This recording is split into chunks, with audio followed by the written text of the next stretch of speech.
The Indy OFA chapter started as a group that met in my living room and is growing, like many grassroots groups, to become a powerful force in Indianapolis. And we are hoping that many of you join us or begin to start your own groups after you leave this meeting. Our hope is to energize and inspire you to begin to act upon the change that we all voted for. We very likely are all here because we voted for change in November.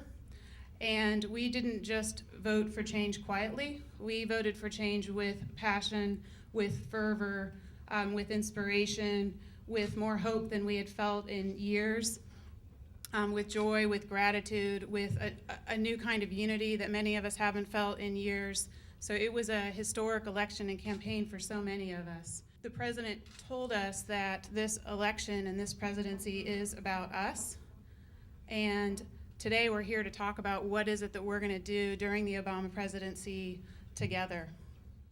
President Obama declared on election night that the victory alone is not the change we seek. It is only the chance for us to make that change. And this is what this is about. In the past, I've always felt that my vote did not necessarily count. I was always felt like I was on the outside looking in, and I wasn't really involved in that process. Through Organizing for America, I feel that I am involved in the change process. I intend to remain actively involved in OFA as we move forward with President Obama's agenda. Change is not about the first 100 days. It is not about the first 4 years. It may not even be about the next 4 years once he's elected. It is about changing the fundamental process of how we are governed.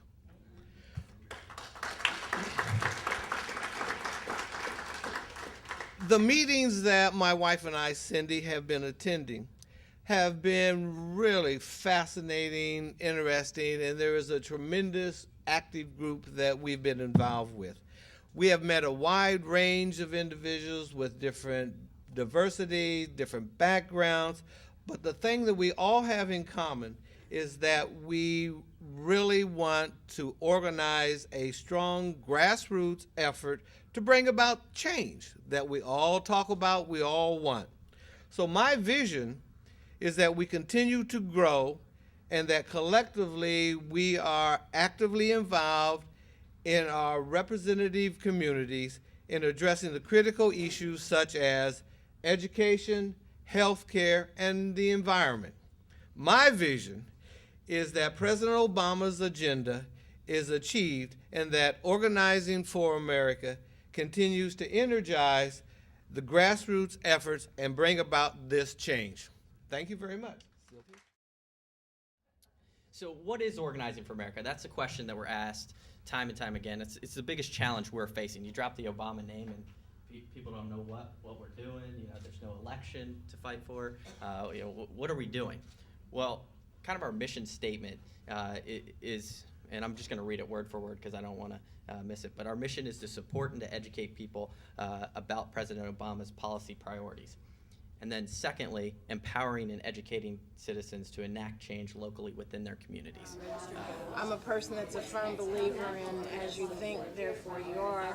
And I think that the positive emotions and the positive feeling that Barack Obama possesses has really been a big factor in the change that's been brought about. It's capturing what other people want to put out there, as opposed to what's really causing the issue. Of course, but we're missing what we're supposed to be brothers and sisters for. And I think we have to aim it at the needy.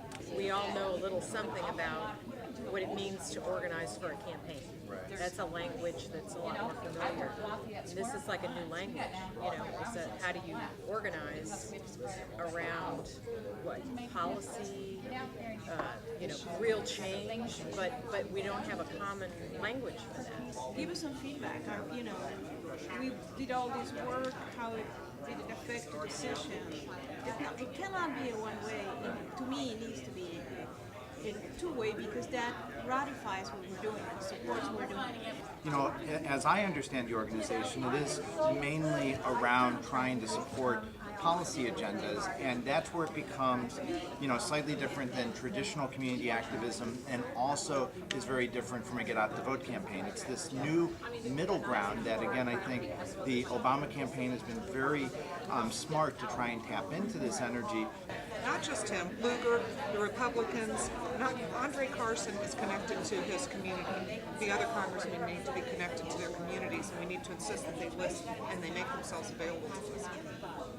Now, I don't know how we do that. And that's big. That's big. When my kids are asking questions about Barack Obama, my son, Dad, when are we ever going to go to the White House? You know, and that's big. So we keep communicating, we keep talking about it. Don't let this be just a one-time thing. Like, this is what he was talking about. Us around the table right now doing this. And we all voted because I think pretty much everybody here agrees that healthcare is really messed up. We need to change that. Like, yesterday it needs to have been changed. So when the debate starts, there's this whole debate going on in Washington. And the reason I think why it's never getting changed is because that debate's not happening out here in Indiana. And we are here to bring that debate to, you know, we're in this room, we're all very plugged into what's going on. But for every one of us that's plugged in, there's probably 100 people in Indiana that have no idea what's going on. Because, you know, that's what makes the world go around. People know how to help each other. I mean, everybody got issues. Everybody shut their door at night. Am I right? We all have issues. You know what I'm saying? So, but, you know, with public everybody, the arrogance, that's what's killing Washington, and the greed, and just the greed. Us, and that we're expecting us to allow them to be educated, so when we give them information, we're expecting to be heard. One of the themes is that a grassroots campaign is very different than a grassroots presidency, and people seem very willing to learn how to do that. What's most important is that every little section of the city has somebody locally that knows that area, that's ready to go, that has a team, that can go door to door and talk about how everything impacts upon them and how these people can help make the change that we need to bring about. Holding the federal administration as well as our state and local administrations accountable. Having that presence so that they understand their true role is working for us and not us working for them. Is we call our representatives and we tell them as informed voters, these are our positions: Carson, Burton, Bai, Lugar. We discussed at great length the need to keep the youth involved in the process, the same youth that were involved during the campaign, and we felt that in order to do that, we need a lot of technological resources from the Organization for America. Facebook, blogs, Twitters, YouTube, podcasts. It's also important for the youth that the message is simple and brief and to the point, and that it connects with how does this affect me in my life. You know, to reiterate, Barack's in the House, he's in the White House, but it's going to take us on the ground to make this change happen. So much for coming. I can't express my gratitude enough. This organization is only going to be built on whatever you guys do. It's not going to be what any DC insider tells us how it's going to be. So once again, thanks, and just remember, now is the time we enact the change we need and fought so hard for during the election. So thanks everybody, and I look forward to talking to you on your way out.